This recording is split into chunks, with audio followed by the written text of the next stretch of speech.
Hola, gente de YouTube. ¿Cómo están? Bien. Excelente. Bueno, aquí les traigo un nuevo fanfic, o quizá no, tal vez ya lo escucharon en otra parte, o tal vez no. El link del fanfic estará en la descripción, así que vayan y apoyen al creador para que se anime a sacar más capítulos. Bueno, ya los dejo con el fanfic. Así que nos vemos en el próximo video, cuídense mucho y que Dios los bendiga con mucho dinero. Y si no quieren dinero, entonces con muchos bebés. Capítulo 312. Imposibilidades en el cuerpo de un caracol. Si bien Tommy se sentía encantado y cada vez más entretenido por los extraños relatos que contaba Lord Blackwood, otros se mostraban un poco más escépticos. Pepper Potts, siempre práctica, estaba notablemente disgustada con el precio de esta mascota, sobre todo teniendo en cuenta la tendencia de Tommy a comprar impulsivamente. No le agradaba que hubiera pujado tan alto por un objeto tan extraño como un caracol, aunque hablara. Sin embargo, en los últimos días, la opinión de Pepper se suavizó a medida que Blackwood compartía más detalles sobre su supuesta vida y aventuras. Lo que había comenzado como curiosidad se convirtió en una auténtica fascinación. Cada relato estaba repleto de descripciones vívidas y un nivel de detalle histórico casi asombroso, como si Lord Blackwood realmente se creyera un caballero aventurero atrapado en el cuerpo de un caracol. Ya fueran reales o producto de sus delirios, las historias de Blackwood eran tan ricas y entretenidas que incluso Pepper acudió al laboratorio a escucharlas. Durante este tiempo, Tommy también recurrió a su IA, Jarvis, para realizar pruebas más exhaustivas sobre la singular actividad cerebral y fisiología de Lord Blackwood. Los escaneos mostraron una actividad neuronal inexplicablemente compleja para una criatura tan pequeña, casi como si una mente humana estuviera comprimida dentro de su diminuto cuerpo. Este descubrimiento no hizo sino aumentar la curiosidad de Tommy. Ahora que Pepper, Tommy y algún que otro visitante del laboratorio pasaban tiempo con Blackwood, las historias del caracol se convirtieron en el momento culminante de muchas horas de laboratorio. El propio Blackwood, siempre orgulloso e inconsciente de lo extraño de su situación, seguía como si estuviera organizando grandes cenas en una mansión señorial en lugar de ser observado en una vitrina. Finalmente, tras unos días, Tommy regresó a su laboratorio, ansioso por realizar un análisis más exhaustivo de Lord Blackwood, el autoproclamado caballero aventurero con cuerpo de caracol. El equipo especializado que había encargado por fin había llegado. Un conjunto de escáneres neuronales, analizadores de patrones cognitivos e incluso una pequeña grabadora de voz diseñada para captar sonidos dentro del tanque de Blackwood. Muy bien, Lord Blackwood, dijo Tommy, ajustándose los guantes mientras se preparaba para sacar con cuidado el caracol de su tanque y colocarlo en un recinto especialmente diseñado con escáneres sensoriales. Es hora de averiguar qué pasa exactamente por esa mente brillante que tienes. Lord Blackwood, aparentemente imperturbable, se acercó al borde de su recinto, observando los preparativos de Tommy con lo que solo podría describirse como curiosidad. Sus pequeños y atentos ojos seguían cada movimiento mientras Tommy instalaba los escáneres. Una puesta en escena fascinante, amigo mío, comentó Blackwood. Me recuerda a una vez que me vi capturado por una tribu en lo profundo de los bosques de... me estoy adelantando. Claro, amigo. Centrémonos en el aquí y el ahora, dijo Tommy, colocando a Blackwood bajo un pequeño escáner. Esto me dirá las respuestas neuronales, suponiendo que tengas alguna. ¿Listo? Siempre preparado, Stark, respondió Blackwood. Un caballero debe afrontar todos los desafíos con elegancia, incluso los de índole científica. Al comenzar el escaneo, Tommy estudió atentamente las lecturas. Sorprendentemente, el escáner detectó una actividad neuronal débil, mínima, pero inconfundible para una criatura del tamaño de Blackwood. Los datos presentaban una mezcla de patrones simples, propios de una criatura pequeña, pero picos ocasionales sugerían algo más complejo, posiblemente la recuperación de la memoria o la cognición. Parece que hay más en ti de lo que aparentas, murmuró Tommy, mientras revisaba los datos con una mirada intrigada. ¿No te lo dije?, resopló Blackwood. Un hombre de mi categoría guarda secretos inconfesables. Tommy no pudo evitar reírse entre dientes. Muy bien, Lord Blackwood. ¿Qué le parece si probamos esta grabadora de voz ahora? Escuchemos uno de sus magníficos relatos con total claridad. Lord Blackwood se enderezó, como si se preparara para una actuación. Veo que por fin está dispuesto a apreciar una verdadera narración. Muy bien, comenzó, con su voz aguda que de alguna manera transmitía un tono grandioso, permítame contarle mi viaje a través de las cavernas de Solfamir, donde las sombras danzaban y la escarcha jamás se derretía y... Mientras Lord Blackwood comenzaba su relato, Tony ajustaba la grabadora, acercándose para captar cada palabra.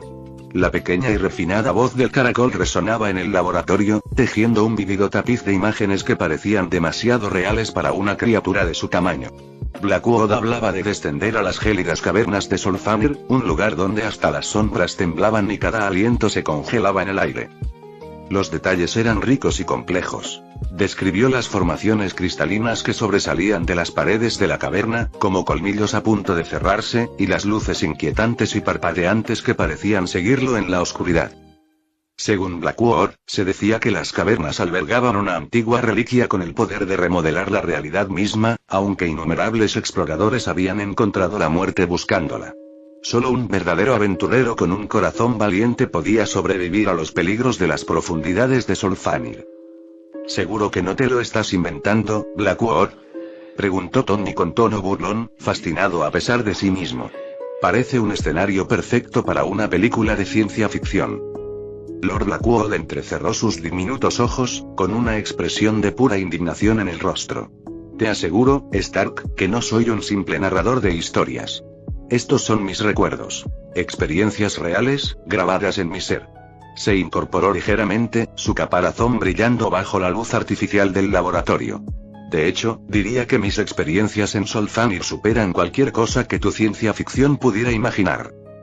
Pepper, que había entrado al laboratorio a mitad de la historia, se cruzó de brazos y sonrió ante la mirada incrédula de Tony. Tienes que admitirlo, Tony, es un narrador fascinante, comentó, observando a Blackwood con creciente admiración. Es difícil creer que todo esto pueda venir de un caracol. Sí, bueno, todavía estoy asimilando la parte del aventurero caballero, admitió Tony, echando un vistazo a las lecturas neuronales. El monitor seguía mostrando picos sorprendentes, como si la mente de Blackwood estuviera reviviendo esas experiencias. Cada pico parecía corresponderse con un momento particularmente intenso de la historia, lo que reforzaba la posibilidad de que esos recuerdos fueran algo más que una simple invención. Dime, Blackwood, preguntó Tony, rascándose la barbilla pensativo, cuando llegaste aquí, ¿sabías que eras un caracol? Lord Blackwood pareció desconcertado por un instante. ¿Un caracol?, se burló, con sus pequeños ojos brillando con desafío moral. Yo, mi buen hombre, soy y siempre he sido Lord Blackwood, caballero, aventurero y erudito. Pepper intercambió una mirada con Tony, claramente intrigada. Así que tú, ¿recuerdas haber sido humano? ¿Lo recuerdas? Mi buena mujer, soy un ser humano, y mucho más apuesto que este tipo. ¿Por qué no nos conocemos mejor? Se acomodó en su caparazón como si se estuviera ajustando una corbata invisible. Tony no pudo contener la risa ante el intento de encanto de Blackwood. Tranquilo, Blackwood.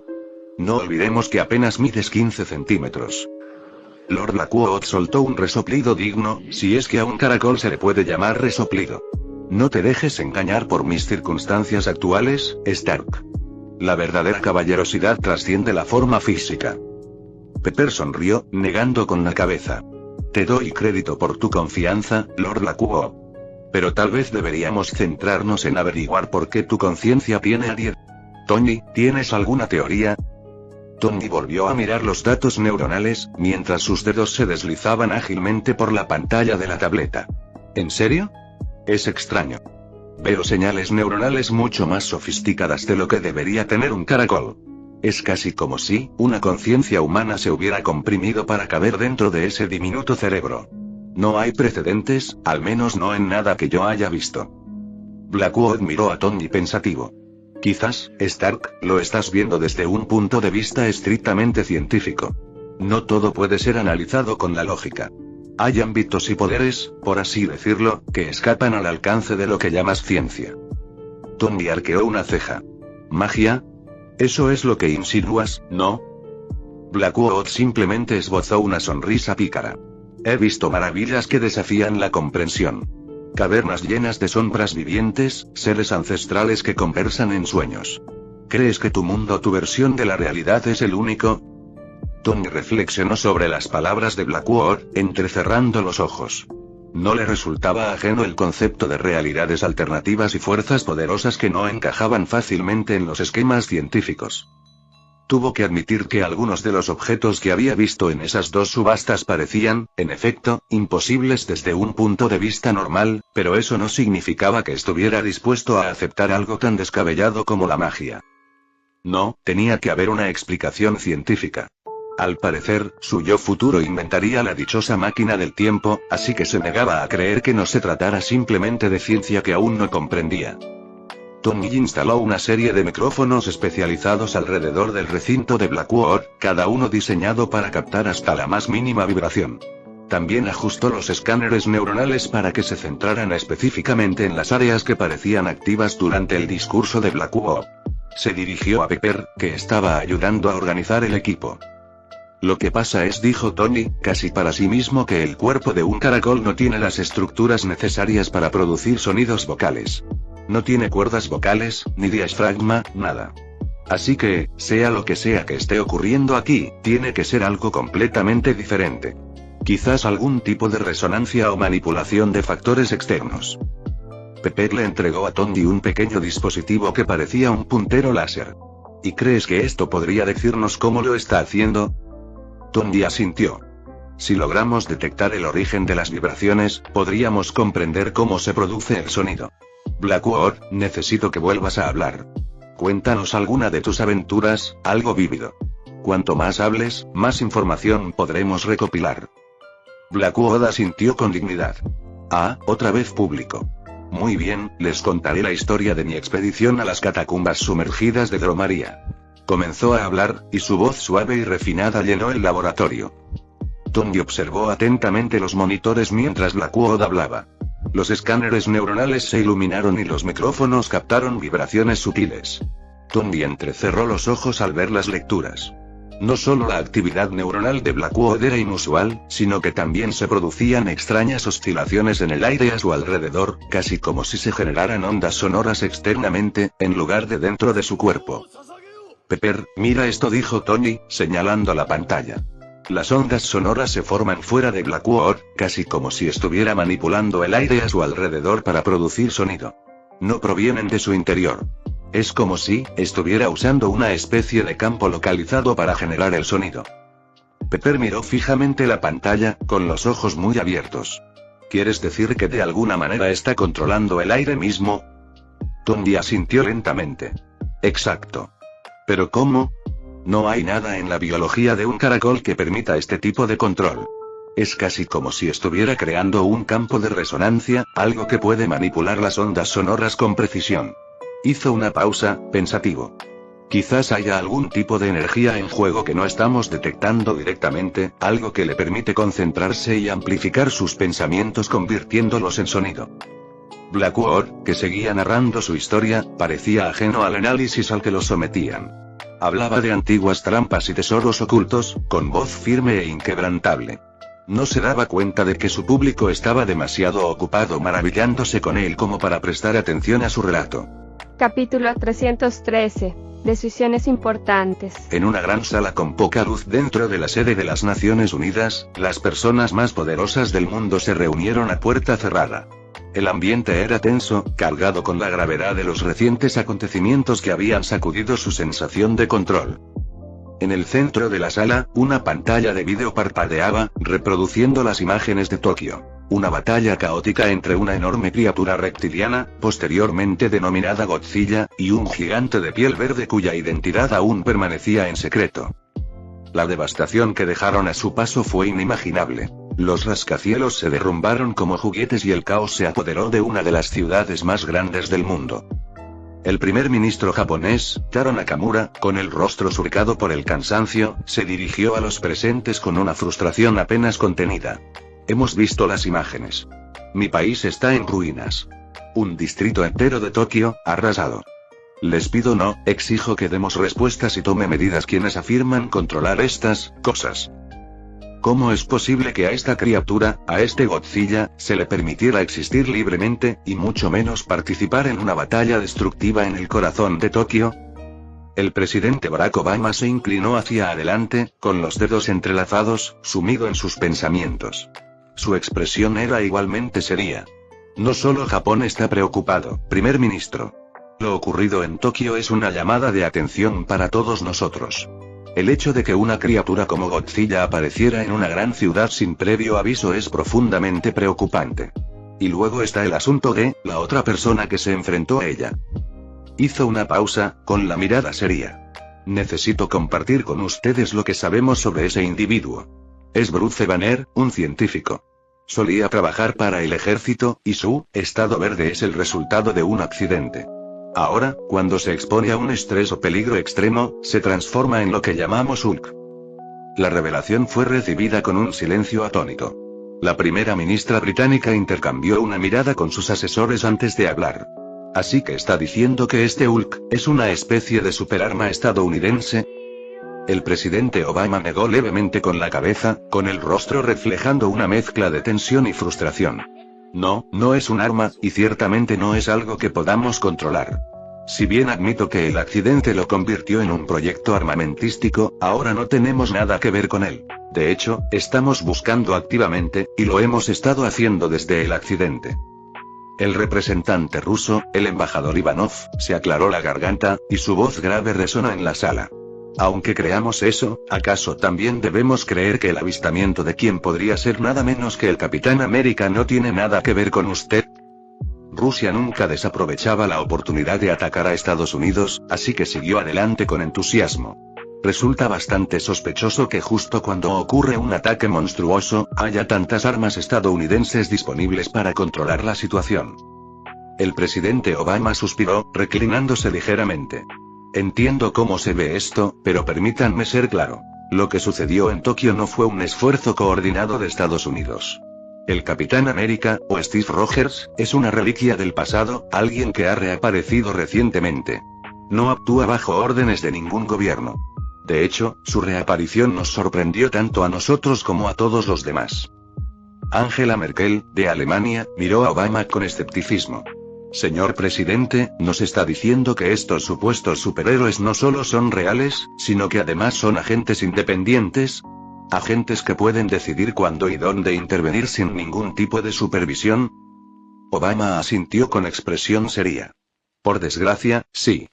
Bruce Banner, el Capitán América, estos individuos actúan por voluntad propia. Estamos haciendo todo lo posible por establecer comunicación y asegurarnos de que sus acciones no provoquen daños colaterales como los que vimos en Tokio. Pero aún estamos en pleno proceso de comprender sus intenciones y capacidades.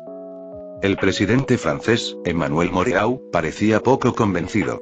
El problema, señor presidente, es que no podemos creerlo del todo. Desde luego, no parecía que actuaran solos, con todas las labores de limpieza que se estaban llevando a cabo. Alguien estaba detrás de esto, y ahora mismo, todas las pistas apuntan a Estados Unidos. El presidente Obama respiró hondo, entrecerrando ligeramente los ojos mientras miraba fijamente a Moreau. Comprendo su escepticismo, presidente Moreau. La respuesta, la limpieza, fue principalmente obra del gobierno japonés y sus servicios de emergencia, con asistencia internacional proporcionada tan pronto como tuvimos conocimiento de la situación. Estados Unidos participó, pero solo para ayudar a Japón a contener la lluvia radiactiva. No tenemos ningún interés personal en mantener este tipo de caos en secreto. El primer ministro Nakamura intervino, con la voz quebrada por el cansancio y la frustración. No puedo mentir. Solo tuvimos acceso al lugar después de que se hubieran limpiado todos los objetos de valor. Alguien más se encargó de la limpieza, alguien que decía ser de las fuerzas especiales estadounidenses. Un tenso silencio se apoderó de la sala, y el rostro de Obama se contrajo ante las implicaciones de las palabras del primer ministro. Se aclaró la garganta antes de responder, intentando mantener un tono sereno. Le aseguro, primer ministro, que no existen fuerzas especiales oficiales de encargadas de encubrir sucesos como este. Si hubo agentes involucrados, necesitamos descubrir quiénes son tanto como usted. Hay elementos deshonestos, personas que podrían estar aprovechando la situación para sus propios fines. Angela Merkel intercambió una mirada cautelosa con el primer ministro británico antes de volverse hacia Obama. Señor presidente, ¿está sugiriendo que hay grupos paramilitares independientes actuando sin autorización en territorio extranjero durante un evento catastrófico? Eso implicaría una pérdida de control aún mayor sobre estas circunstancias. Obama asintió con gravedad. Todos conocemos esa sensación de individualismo que surge de repente para reclamar esa extraña isla. Claro, algunos afirmaron que esos barcos les pertenecían. Pero todos aquí sabemos la verdad. Se trata de alguien más, alguna fuerza no gubernamental, y podrían ser ellos quienes estén involucrados. El embajador Ivanov resopló con exasperación. Los problemas de su nación ahora son los problemas de todos, señor presidente. Godzilla, Hulk, el Capitán América, ¿qué será lo próximo? ¿Acaso vamos a quedarnos de brazos cruzados esperando a que una catástrofe azote otra ciudad, mientras cada uno de nosotros simplemente reza para que no sea la nuestra? La primera ministra británica tomó la palabra con voz tranquila pero firme. Necesitamos una respuesta estructurada y colectiva ante estas amenazas. No solo para Japón, sino para todos. Es evidente que las amenazas a las que nos enfrentamos superan las capacidades de cualquier nación individual. Necesitamos aunar nuestros esfuerzos de inteligencia, compartir nuestros recursos y establecer protocolos claros. El presidente Moreau se cruzó de brazos, con la voz aún teñida de duda. ¿No se supone que SHIELD es para eso? ¿Una fuerza global para situaciones como esta? ¿Para qué se destinan todos esos fondos si no pueden manejar algo así? El presidente Obama suspiró, con un tono de frustración evidente en su voz. ¿Se suponía que SHIELD debía ser eso? Sí. Pero, como todos sabemos, operan bajo su propia jurisdicción y a menudo no son tan transparentes como deberían. Estamos tan a oscuras sobre algunas de sus acciones como el resto de ustedes. Pero eso no significa que no debamos actuar. El primer ministro Nakamura asintió pensativo. ¿Y ahora qué hacemos? El pueblo de Japón exige respuestas y garantías. No podemos seguir así, fingiendo que tenemos el control cuando claramente no es así. Angela Merkel estuvo de acuerdo. Necesitamos una respuesta organizada. SHIELD debería ser esa respuesta, y si no están haciendo lo que se supone que deben hacer, entonces quizás deberíamos hacer algo al respecto. ¿Acaso podemos simplemente dejar que actúen por su cuenta? La sala se llenó de murmullos de aprobación, una mezcla de frustración y resignación que se percibía entre los líderes allí reunidos. El presidente Obama asintió, con el semblante endurecido por la realidad que enfrentaban. Tiene usted razón, canciller Merkel. El programa SHIELD se creó precisamente para abordar este tipo de situaciones, y es evidente que falta rendición de cuentas. Necesitamos establecer nuevos protocolos para su supervisión. Si SHIELD continúa actuando de forma autónoma, deberá responder ante la voluntad colectiva de esta asamblea. La primera ministra británica tomó la palabra con voz tranquila pero firme. Necesitamos algo concreto, señor presidente. Una coalición formal capaz de ejercer la supervisión internacional sobre SHIELD. Además, deberíamos crear nuestro propio grupo de trabajo para hacer frente a estas amenazas extraordinarias, en lugar de depender únicamente de sus agentes y justicieros sin lealtad alguna. El primer ministro Nakamura asintió. De acuerdo. No son solo los monstruos y los superhumanos los que representan una amenaza. Es la falta de coordinación y preparación. Japón no puede permitirse otro incidente como este, y dudo que ninguna de nuestras naciones pueda. El presidente Obama respiró hondo y miró a los líderes reunidos en la mesa. Tal vez una reforma integral de SHIELD. Aprovechar los valiosos recursos ya invertidos en ella y transformarla en algo diferente.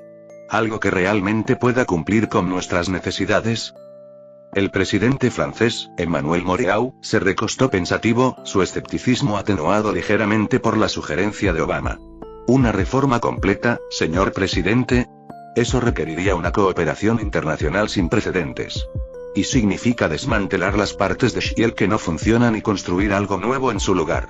La pregunta es, ¿permitirá SHIELD o quienes se benefician de su estructura actual que eso suceda? El primer ministro Nakamura asintió lentamente. Si esto significa que se puede prevenir el caos que presenciamos en Tokio en el futuro, entonces creo que Japón apoyaría tal iniciativa. Pero debe quedar claro que la supervisión es compartida y que ninguna nación puede dictar el rumbo de esta coalición.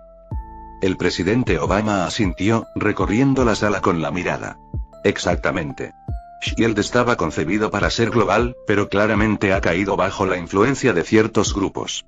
Una reforma implica reestructurarlo como una organización multinacional transparente, responsable ante esta asamblea, en lugar de ante unos pocos poderes individuales. El embajador Ivanov pareció sopesar la propuesta cuidadosamente antes de asentir finalmente. Si se va a reestructurar Shield, Rusia insistirá en tener acceso completo a sus archivos. Ni registros ocultos, ni agentes secretos fuera de nuestro control. Debemos conocer el alcance total de sus operaciones si queremos apoyar su reconstrucción. Merkel miró a Obama, con una creciente determinación. Entonces seguiremos adelante con esto. Formaremos un comité, integrado por representantes de todas nuestras naciones, para investigar las actividades actuales de Shield y crear un marco para su transformación. Ya no podemos permitirnos que una organización con tales capacidades opere en la clandestinidad. El primer ministro británico añadió. También tendremos que abordar la presencia de actores independientes como el Capitán América y Bruce Banner. No se les puede permitir operar sin control. Necesitamos diálogo, comprensión y, si es posible, una manera de integrarlos. El primer ministro Nakamura volvió a pronunciarse. Japón participará en esto. Hemos visto de primera mano el nivel de destrucción que pueden causar entidades sin control. Tenemos la obligación con nuestros ciudadanos de tomar todas las medidas necesarias para prevenir semejante devastación en el futuro. Obama asintió, consciente de la trascendencia del momento. Entonces, está decidido. Avanzamos con un plan para reformar Shield y establecer nuestro propio grupo de trabajo. Una verdadera coalición internacional para supervisar las amenazas emergentes. Tomamos el control de la situación, juntos. Capítulo 314 y 315. Una excursión. ¿Qué definía una organización? ¿Qué definía un grupo? Bueno, todo depende del grupo y de la organización. Algunos tenían respuestas sencillas, otros, más complejas. Para una organización como la Fundación SCP, había muchas cosas, pero la principal entre ellas eran, naturalmente, los propios objetos SCP, ya que sin ellos no existiría la Fundación. Otras partes que se consideraban partes críticas eran los sitios de contención y luego el Consejo O5, todas cosas que realmente no podían separarse de la Fundación. Otras organizaciones no eran iguales, aunque para algunas había cosas que no podían separarse de ellas sin eliminar la razón misma de su existencia. En lo que respecta a los grupos de interés, muchos dependían de algo, como la Universidad Alex Silva, que requería la existencia del campus, o los hijos del Rey Escarlata, que necesitaban al Rey Escarlata. La fábrica necesitaba un pozo, una instalación física, una fábrica. Otros no necesitaban eso, como Gamers Institute, que realmente no necesitaban nada más que jugadores y marihuana. Lo mismo ocurre con Arrow Jet. En cuanto a la coalición oculta global, COG, en realidad no necesitaba mucho. Era una idea concebida por los gobiernos del mundo. Sin su consentimiento, no podría existir la COG. Pero ahora que los gobiernos del mundo se habían reunido y habían reafirmado su objetivo de crear un grupo para abordar los asuntos extraordinarios del mundo, la base del GOC estaba sentada. Alexander estaba al tanto de la reunión, y con ojos y oídos por todas partes, la fundación no ignoraba lo que sucedía. Dado su control sobre Shield, no les preocupaba. De hecho, agradecían recibir más ayuda para lidiar con lo anormal, aunque hubieran deseado que los líderes mundiales recurrieran a la fundación. Después de todo, la fundación permitió que los líderes supieran algo sobre ellos, aunque se les ordenó guardar silencio al respecto. Sin embargo, usar a Shield como marioneta no representaba un problema, por lo que no le dieron mucha importancia al asunto. La fundación siempre tenía mucho trabajo, y Alexander, como O5-1, siempre estaba ocupado. Hoy, probablemente lo estaría aún más, ya que era momento de aliviar la presión sobre Solomon y convocar a algunos objetos más. Muy bien, sistema, llévanos lejos. Lejos de Site-009 y de la persona que desató los horrores del universo SCP en la Tierra Marvel. No pasó mucho tiempo antes de que el primer objeto SCP nuevo comenzara a causar problemas, aunque nadie que lo viera era consciente de lo que estaba viendo. El viaje llevaba meses planeado. Una oportunidad para que 4 viejos amigos se alejaran del ajetreo de la vida cotidiana y reconectaran en la soledad de la naturaleza. Mark, Julia, David y Sarah habían crecido juntos, pero sus vidas los habían llevado por caminos diferentes con el paso de los años. Ahora, con un raro respiro en sus apretadas agendas, habían decidido pasar unos días en la naturaleza salvaje y remota, acampando, haciendo senderismo y reviviendo su pasado despreocupado. Los primeros días habían sido idílicos. Acamparon cerca de un pequeño arroyo, cuyo suave murmullo creaba un ambiente relajante para sus largas conversaciones alrededor de la fogata. Pasaron los días caminando por senderos escarpados, cruzando riachuelos rocosos y riendo mientras rememoraban viejos recuerdos. Mark siempre fue el bromista del grupo, aliviando la tensión con su sarcasmo e ingenio. Julia, en cambio, era la organizadora. Había planificado la ruta, revisado las provisiones y se había asegurado de que todos estuvieran preparados para la caminata. David era callado y reflexivo, y a menudo se quedaba atrás para contemplar el paisaje o tomar alguna foto. Sarah, en cambio, era la más entusiasta, siempre animándolos a seguir adelante, a ver qué había más allá de la siguiente colina, ansiosa por explorar cada rincón del bosque. Se encontraban en plena naturaleza, lejos de pueblos y senderos transitados, y esa sensación de aislamiento parecía unirlos aún más. Al tercer día, tras una larga caminata por una empinada cresta, hallaron un pequeño claro perfecto para acampar. Montaron sus tiendas, recogieron leña para encender una hoguera y se prepararon para disfrutar de otra noche tranquila bajo las estrellas. Al caer la noche, compartieron historias y asaron malvaviscos sobre la fogata, cuyo cálido resplandor proyectaba sombras parpadeantes a su alrededor. Fue Sarah quien propuso explorar un poco más al día siguiente. Tiene que haber un lago o algo parecido cerca, dijo, con los ojos brillantes de emoción. Deberíamos encontrarlo y darnos un chapuzón. Julia asintió, desplegó su mapa y recorrió con el dedo las curvas de nivel. Puede que haya algo al oeste de aquí, una depresión que podría ser un lago. Podríamos ir a verlo mañana. David sonrió, con los ojos entrecerrados, mientras se recostaba contra un tronco. Me apunto. Hace tiempo que no vivimos una verdadera aventura. Mark resopló, atizando el fuego con un palo. Define verdadera aventura, David. La última vez que hicimos esto, nos perdimos durante 5 horas, ¿te acuerdas? David se encogió de hombros, imperturbable. Eso es parte de la diversión. Se rieron, el calor del fuego y la compañía disiparon el frío de la noche. Cuando el fuego se fue apagando, se metieron en sus tiendas, sin saber que la exploración del día siguiente los llevaría a algo mucho más siniestro de lo que jamás hubieran imaginado. A la mañana siguiente, partieron hacia el oeste, siguiendo el mapa de Julia a través de la densa maleza y por estrechos y sinuosos senderos de animales. El sol brillaba en lo alto y el aire era fresco, impregnado del aroma a agujas de pino y tierra húmeda. Avanzaron a buen ritmo, llenos de energía por la emoción del descubrimiento. A primera hora de la tarde, comenzaron a oír el débil sonido del agua. No era el de un arroyo impetuoso, sino algo más tranquilo, más amplio. El sonido de un lago. ¿Ves? Dijo Sarah, sonriendo mientras se giraba para mirar a Julia. Sabía que tenía que haber uno. Julia asintió con satisfacción, y Mark puso los ojos en blanco con aire juguetón. Está bien, está bien. Ustedes ganan.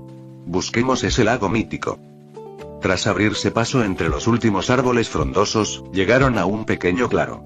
Ante ellos se extendía un cuerpo de agua. Un lago tranquilo, cuya superficie cristalina reflejaba el cielo despejado. La escena era pintoresca, casi demasiado perfecta, como si nada más hubiera sido alterado por la mano de la naturaleza misma. Vaya, eso es, hermoso, dijo Mark, suavizando su voz. Dio un paso más cerca, con la mirada fija en algo del lago. Julia siguió su mirada, entrecerrando los ojos hacia la orilla opuesta. Fue entonces cuando los vio. Unas figuras parecían flotar en el agua. Estaban inquietantemente quietas, sus formas indistintas en la tenue luz de la tarde. Un escalofrío le recorrió la espalda, pero lo atribuyó a la fresca brisa que venía del lago. ¿Son esas personas?, preguntó Sarah, acercándose a la orilla del agua. Su voz sonaba curiosa, pero había un matiz de incertidumbre que Julia no pudo ignorar. David, sin embargo, parecía imperturbable. Se dirigió hacia el agua, con la mirada fija en las figuras distantes. Creo que los conozco, murmuró con voz extrañamente monótona. Avanzó, y el agua le chapoteaba en las botas mientras se adentraba en el agua. ¿David? Julia frunció el ceño y extendió la mano, pero él ya se adentraba más, con la mirada perdida. Mark lo seguía, con el rostro inexpresivo y la mirada fija al otro lado del lago. David. Mark. Gritó Julia, con la voz temblorosa por la alarma. Sintió que se le aceleraba el pulso y que su inquietud se convertía en puro miedo. Agarró el brazo de Sarah, intentando detenerla. No deberíamos estar aquí. Sarah parpadeó, como si saliera de un trance. Miró a su alrededor, con el rostro envuelto en la confusión. ¿Qué está pasando? Julia no respondió. El pánico le atenazaba el pecho mientras veía a Mark y David adentrarse más en el agua, con movimientos lentos y deliberados, como si una fuerza invisible los estuviera arrastrando hacia adelante. Tenemos que irnos, dijo Julia con voz temblorosa. Apartó a Sarah del agua, con el corazón latiéndole con fuerza. Las figuras al otro lado del lago parecieron mecerse, y por un instante, Julia creyó reconocer los cuerpos en el agua.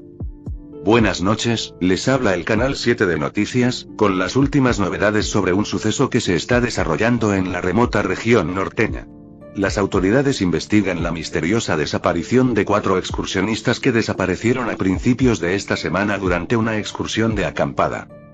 Las personas desaparecidas identificadas como Mark Thompson, Julia Lewis, David Carlson y Sarah Jenkins fueron vistas por última vez hace 4 días cuando se adentraban en los bosques remotos cerca de la zona de Elk Ridge. El grupo, formado por amigos de toda la vida que crecieron juntos, esperaba con ilusión un largo viaje de senderismo y acampada para reencontrarse. Los familiares de los excursionistas se preocuparon al ver que no se presentaban a su cita programada y no regresaban a casa a la hora prevista. Se alertó a las autoridades y se desplegó de inmediato un equipo de búsqueda en la zona. Las operaciones de búsqueda y rescate, que incluyen drones y patrullas a pie, han rastreado gran parte del área boscosa, pero hasta el momento han encontrado pocas pistas sobre el paradero de los excursionistas. El oficial Michael Reynolds, coordinador de la búsqueda, ofreció una breve rueda de prensa esta mañana. Hemos localizado su campamento, que parecía intacto, pero no había rastro del grupo, declaró Reynolds. Hasta el momento, las pistas parecen indicar que todo transcurría con normalidad y que la desaparición fue repentina. Por lo tanto, no hay indicios de forcejeo ni nada parecido. Seguimos investigando la zona circundante. Familiares y amigos han expresado su preocupación y frustración mientras continúan las labores de búsqueda. A Mark le encanta la naturaleza. Siempre ha sido precavido, siempre está preparado, dijo Emily Thompson, hermana de Mark. Solo queremos que regresen sanos y salvos. Si alguien sabe algo o los ha visto, por favor, les rogamos que se pongan en contacto con nosotros.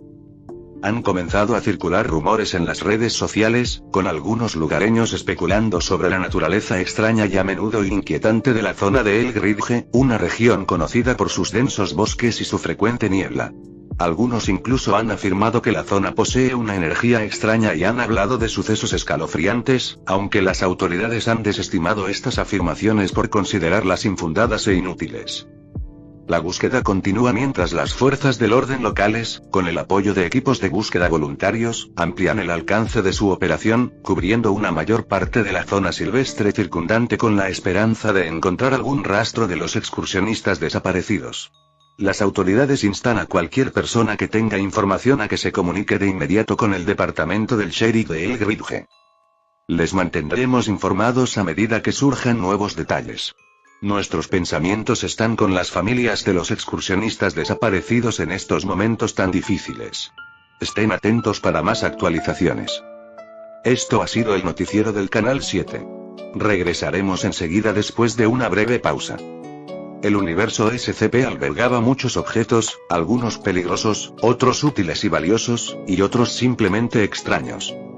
SCP-2316 era un objeto de clase Keter y el más reciente que Alexander había invocado, bueno, uno de ellos. Y era, sin duda, uno de esos objetos extraños. Aunque, personalmente, Alexander, incluso siendo miembro del Consejo O5, no sabía mucho sobre el objeto. Sabía que se llamaba excursión y que era un peligro cognitivo. Y eso era prácticamente todo lo que sabía. Al fin y al cabo, cualquier cosa etiquetada como peligro cognitivo era peligrosa incluso con solo saberlo, o simplemente saberlo ya era peligroso. Garantizar la seguridad del Consejo O5 también era responsabilidad de la Fundación, lo que significaba que las normas habituales no se aplicaban en casos como este. No era que no pudiera saber más. Su autoridad era más que suficiente para superar los obstáculos que se interponían en su camino. La cantidad de archivos a los que no podía acceder si quería era realmente pequeña. Pero, sinceramente, no quería correr ningún riesgo, así que alertó a la Fundación sobre la posible reaparición del objeto y pasó a otras prioridades. La agente Keller se apoyó en el lateral del discreto todoterreno negro, escudriñando la arboleda que se alzaba imponente ante ella. Ajustó su radio, comprobando la señal por tercera vez en otros tantos minutos. El aire era fresco, señal del frío de finales de otoño, y el intenso aroma a pino se mezclaba con el humo del diésel del vehículo. Estaban en lo profundo de la naturaleza salvaje, lejos de cualquier vestigio de civilización. ¿Estás bien, Keller?, preguntó la agente Ramírez, saliendo del todoterreno, con el suave crujido de sus botas sobre la grava. Sostenía una tableta cuya pantalla mostraba un mapa topográfico de la zona con varios marcadores rojos que parpadeaban de forma amenazante. Keller la miró y asintió. Sí, tengo un mal presentimiento sobre esto. ¿Leíste el informe, verdad? Ramírez exhaló bruscamente, sus ojos fijos en el lago distante, apenas visible entre la espesa arboleda. Cognitó Hazard. Un Keter. Algo sobre personas que desaparecen, y el lago como epicentro. Lo leí por encima, pero hizo una pausa, temblando involuntariamente. Es difícil armar una buena imagen con tantas partes oscurecidas. Siempre hacen eso con los casos de alto riesgo, respondió Keller, enderezándose y ajustándose el cuello de la chaqueta. Bajó la mirada hacia la carpeta que tenía en la mano. El sello rojo decía: clasificado acceso de nivel 4 solamente. Incluso con su nivel de autorización, gran parte de la información estaba fragmentada. Los detalles se ocultaron para evitar que alguien, incluso el personal de la fundación, cayera inadvertidamente víctima de cualquier efecto cognitivo peligroso que pudiera tener SCP-2316. Se llama excursión, dijo Ramírez, bajando la voz casi a un susurro, como si pronunciar el nombre en voz alta pudiera llamar la atención. Los lugareños reportaron la desaparición de 4 excursionistas por aquí, y nuestros servicios de inteligencia lo detectaron casi de inmediato. Sí, murmuró Keller, con la mirada perdida en el lago a lo lejos. Los primeros informes eran un desastre. Se hablaba de figuras extrañas en el agua, de excursionistas que se adentraban y desaparecían. Esta cosa, señaló hacia la arboleda, no solo afecta a la gente. Los atrae. Ramírez suspiró y asintió. Por eso mantenemos la distancia por ahora. Primero el reconocimiento, sin contacto visual directo con el lago. Los drones ya están en funcionamiento. Tocó su tableta, mostrando las imágenes de varios drones que sobrevolaban el lugar. Las imágenes mostraban un paisaje engañosamente tranquilo. Un lago cristalino rodeado de un denso bosque, cuyas aguas ondulantes reflejaban el cielo con serena perfección. Pero Keller lo sabía mejor. La serena belleza del lugar ocultaba algo peligroso. Los lugareños no tienen ninguna posibilidad si se acercan demasiado. Si el peligro cognitivo está activo, podría estar atrayendo gente en este mismo instante. Necesitamos establecer la zona de exclusión, y la necesitamos rápido. Ramírez asintió y habló por su radio. Comando, aquí el equipo de reconocimiento hecho. Estamos en posición en el sitio, 2316. Iniciando el reconocimiento inicial y estableciendo el perímetro. Por favor, indíquenos los recursos de apoyo necesarios para la exclusión. La respuesta resonó en su auricular, la estática mezclándose con una voz tranquila y distante. Equipo de reconocimiento hecho, aquí comando. Recibido. Inicien la evaluación preliminar. El equipo de ingeniería se dirige al lugar para establecer la zona de exclusión. Mantengan la vigilancia visual. No se acerquen directamente al lago. Entendido, comando, respondió Ramírez, antes de bajar la radio y mirar a Keller. ¿Sabes, esto no me gusta? Los riesgos cognitivos ya son bastante malos cuando están controlados, pero aquí afuera, a la vista de todos, es como si estuviéramos luchando contra un fantasma que nadie puede ver ni comprender. Keller esbozó una media sonrisa, aunque no le llegaba a los ojos. Bienvenida a la Fundación, agente Ramírez. Hacemos lo imposible para que el resto del mundo pueda seguir en la ignorancia. Hizo una pausa, mirando hacia el bosque, donde un silencio inquietante los envolvía. Pongámonos en marcha. Quiero instalar sensores remotos a lo largo del perímetro antes del anochecer. Lo último que necesitamos es que alguien más se pierda por aquí o algo peor. Los dos agentes avanzaron con determinación hacia la arboleda, manteniendo la mirada fija en el suelo y evitando cualquier distracción al dirigirse al lago. Conocían las historias. Lo fácil que era caer bajo la influencia de SCP-2316. Un solo momento de debilidad, una sola mirada descuidada, y podrían ser los siguientes. Ramírez llamó Keller con voz seria. Recuerda. no reconoces los cuerpos en el agua. Si empiezas a sentir que sí los reconoces, sal. Sin dudarlo. Ramírez miró a Keller con expresión sombría. No te preocupes, Keller. Ya sé cómo funciona. Se tocó los auriculares para comprobar la imagen del dron. Esperemos que podamos evitar que el resto del mundo sienta curiosidad por este lugar. Keller asintió, y sus miradas se cruzaron por un breve instante de entendimiento mutuo. Como miembros de la fundación, su trabajo consistía en contener lo desconocido, asegurarse de que lo que acechaba bajo la superficie tranquila de SCP-2316 permaneciera oculto, y que sus horrores se mantuvieran lejos de los ojos de un mundo desprevenido. Mientras comenzaban a instalar los sensores remotos, Keller observó la llegada de los equipos de ingeniería, cuyos camiones pesados avanzaban ruidosamente por los estrechos senderos del bosque. El convoy transportaba materiales para cercas, señales de advertencia y unidades de mando móviles. Todo lo necesario para establecer rápidamente una zona de exclusión alrededor del lago. La fundación no escatimó en gastos a la hora de contener posibles filtraciones, y esta operación no fue una excepción. Al caer la tarde, comenzó a perfilarse un perímetro. Los trabajadores, vestidos con trajes de protección contra materiales peligrosos, descargaron rollos de alambre de púas y erigieron altas vallas metálicas diseñadas para impedir que cualquier curioso se acercara demasiado. Se colocaron señales de advertencia en varios idiomas a intervalos regulares, cada una con símbolos llamativos que indicaban peligro y acceso restringido. Los drones sobrevolaban la zona, transmitiendo imágenes en directo a las unidades de mando móviles, mientras los agentes avanzaban metódicamente entre la maleza, instalando sensores de movimiento y otros dispositivos de vigilancia. Keller observó cómo se izaban grandes carteles de prohibido el paso, cada uno con el emblema de una entidad gubernamental ficticia, una táctica común para evitar la atención no deseada. Toda la zona se estaba convirtiendo en un pueblo fantasma. Lo que había sido un lago tranquilo y apartado se había transformado en una zona secreta fuertemente custodiada. Keller sabía que, cuando terminaran, nadie podría acercarse a menos de 1,5 kilómetros del lago sin ser detectado. Ramírez se unió a Keller mientras el sol se ponía en el horizonte, tiñendo el paisaje de intensos tonos púrpuras y naranjas. El perímetro está casi asegurado. Los ingenieros dicen que lo tendrán completamente cerrado para mañana por la mañana. Keller asintió, con la mirada fija en el lago, ahora sumido en la oscuridad. Bien. Cuanto antes cerremos este lugar, mejor. Respiró hondo, sintiendo el peso de la situación sobre sus hombros.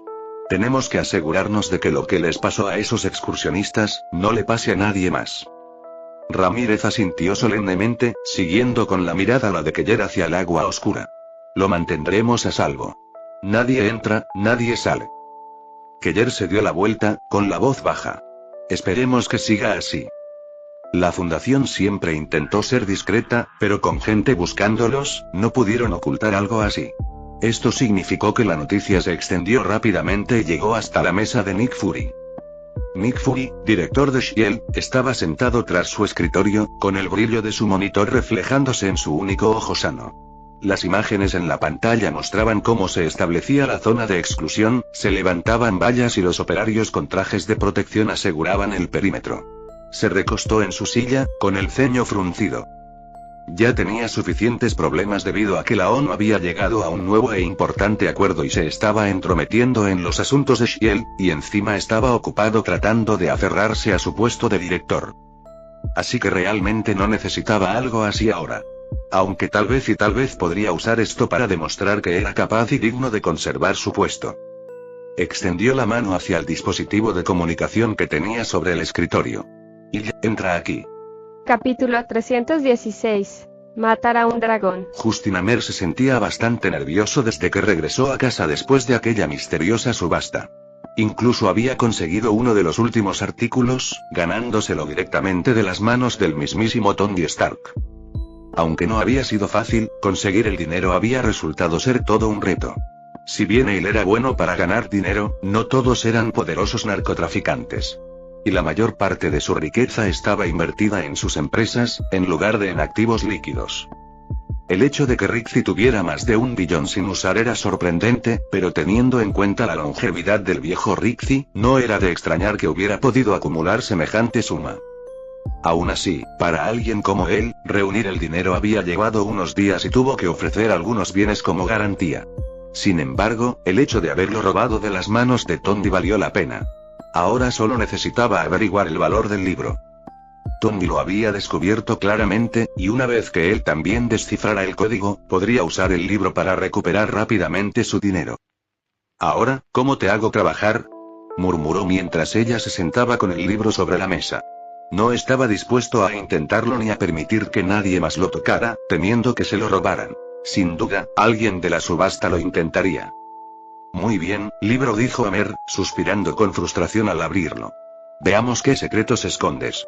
No sabía qué esperaba, quizás diagramas antiguos o páginas cubiertas de runas crípticas, pero en cambio, se encontró frente a páginas limpias y nítidas, con una caligrafía elegante. La primera página contenía un título escrito en cursiva fluida: «Al soñador». Justin frunció el ceño. ¿El soñador? Pasó la página y lo que seguía parecía una dedicatoria. Las palabras casi se movían bajo su mirada, y se frotó los ojos antes de continuar. Entrecerró los ojos al leer el texto que describía el poder de un héroe. Un viaje de valentía, peligro y aventura. Parecía dirigirse directamente al lector, invitándolo a participar en una gran misión. Sonaba casi demasiado inmersivo, como una especie de juego de rol. Amer frunció el ceño. ¿Una misión? ¿Qué es esto, una especie de libro de aventuras interactivas? Hojeó las páginas, con la esperanza de encontrar algo más coherente. El texto le resultaba extrañamente relajante, y notó que sus párpados se volvían más pesados a medida que avanzaba en la lectura, como arrollado por el ritmo de la prosa. Los párpados de Justin se cerraron. Inclinó ligeramente la cabeza hacia adelante. Parpadeó y se enderezó, luchando contra la repentina somnolencia. ¿Qué le estaba haciendo ese libro? Respiró hondo y pasó otra página, pero las letras parecían borrosas, moviéndose y deformándose, atrayéndolo hacia las líneas. Sus ojos volvieron a pesarle, y esta vez no pudo resistirse. Se desplomó hacia adelante, apartando la mano del libro mientras su visión se nublaba. El mundo a su alrededor pareció desvanecerse, su conciencia se desvaneció, solo para ser reemplazada por algo más. Una visión vívida e increíblemente real. De repente, se encontró en un campo abierto. El cielo se extendía infinito sobre él, y una brisa susurraba entre la hierba. Se miró a sí mismo y descubrió que llevaba una armadura. Una pesada armadura de acero que brillaba bajo la luz del sol. Una espada estaba sujeta a su cintura, y sintió una oleada de fuerza, un poder que jamás había conocido. Justin Amer parpadeó, girando sobre sí mismo para observar su entorno. Podía oír pájaros a lo lejos, sentir el calor del sol en su rostro y el peso de la armadura sobre sus hombros. Dio un paso a tientas y sintió el suelo bajo sus botas, sólido y real. ¿Qué? ¿Dónde estoy?, susurró, su voz resonando como en un vasto espacio abierto. Una figura apareció en el horizonte. Una silueta que se acercaba. Justin entrecerró los ojos, observando cómo la figura se aproximaba. Era un hombre, vestido con túnicas que parecían brillar bajo la luz del sol, y en su rostro se reflejaba una sonrisa cálida y cómplice. «Bienvenido, valiente viajero», gritó la figura. «Tu aventura comienza ahora». Justin tragó saliva, con el corazón latiéndole con fuerza. Esto no era solo un libro. Era algo mucho más poderoso. No sabía qué estaba pasando, pero una extraña euforía lo invadió, mezclada con una extraña sensación de pavor. Quería despertar, escapar de aquel extraño sueño, pero al mismo tiempo, quería saber más. Quería ser el héroe. La figura engalanada le hizo señas para que se acercara, y Justin, impulsado por una curiosidad inexplicable, comenzó a seguirlo. El viaje era casi un cliché, pero Justin sintió una emoción inexplicable mientras seguía a la figura encapuchada a través de campos y colinas, cada paso pareciendo una épica aventura de antaño. Atravesaron un bosque oscuro, donde las sombras parecían susurrar en la noche, y Justin se encontró desenvainando su espada para ahuyentar amenazas invisibles. La espada se sentía bien en su mano, como si perteneciera a ella, como si estuviera destinado a esto. La figura encapuchada, a quien Justin consideraba su guía, lo condujo a una pequeña aldea enclavada en las colinas. Los aldeanos lo recibieron con calidez, con rostros llenos de esperanza. Hablaron de un terrible dragón que se había apoderado de sus tierras, exigiendo tributo y amenazando sus vidas pacíficas. Justin podía ver el miedo en sus ojos y, por razones que no comprendía del todo, sintió una oleada de determinación. Iba a ayudar a esa gente. Iba a ser su héroe. A la mañana siguiente, ataviado con una brillante armadura proporcionada por los agradecidos aldeanos, Justin partió hacia la guarida del dragón, una oscura caverna enclavada en lo profundo de una escarpada montaña. El guía se quedó atrás, ofreciéndole solo una sonrisa enigmática y las palabras: recuerda, el verdadero coraje reside en enfrentar tus miedos. Justin resopló, intentando ignorar el nerviosismo que sentía mientras ascendía por el sendero rocoso hacia la cueva del dragón. El enfrentamiento con el dragón no fue como lo había imaginado. La bestia era enorme, sus escamas brillaban como oro fundido en la penumbra de la caverna. Soltó un rugido que hizo temblar la tierra, y Justin sintió que le flaqueaban las rodillas. Pero entonces ocurrió algo extraño. Una voz resonó en su mente, recordándole quién era. No era solo Justin Amer, el industrial siempre a la sombra de Tony Stark. Aquí, en este mundo, era un héroe. Con un grito, Justin cargó, con la espada en alto.